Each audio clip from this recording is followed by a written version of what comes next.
stupide, tu es ennuyeuse. Tu vas y arriver. Cette fois, c'est la bonne. Vous l'aurez compris, le discours intérieur est la manière dont nous parlons à nous-mêmes. Ces voix qui nous condamnent, qui nous jugent, qui nous conseillent, qui nous encouragent, commentent les différents aspects de notre vie. Le discours intérieur peut être négatif ou positif, selon les bases qui nous ont été données depuis notre enfance. Il joue un rôle très important dans la construction et dans la destruction de notre confiance en soi, d'où l'importance d'y prêter attention.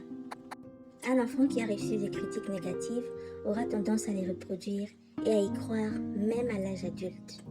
Vous aurez compris qu'il est très important de travailler son discours intérieur pour développer sa confiance en soi.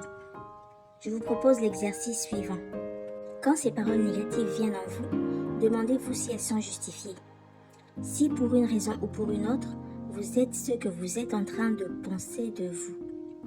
Quelle que soit votre réponse, évaluez comment améliorer la situation et remplacer de manière intentionnelle ces paroles négatives par des paroles positives. Veillez-y constamment. Les choses ne changeront pas en un jour. Il faut y travailler en permanence.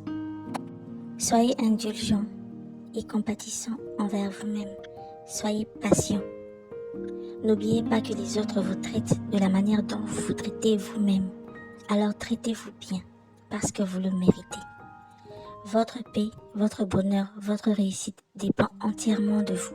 Votre bonheur dépend entièrement de vous. Alors, soyez l'acteur de votre bonheur plutôt que celui de votre malheur.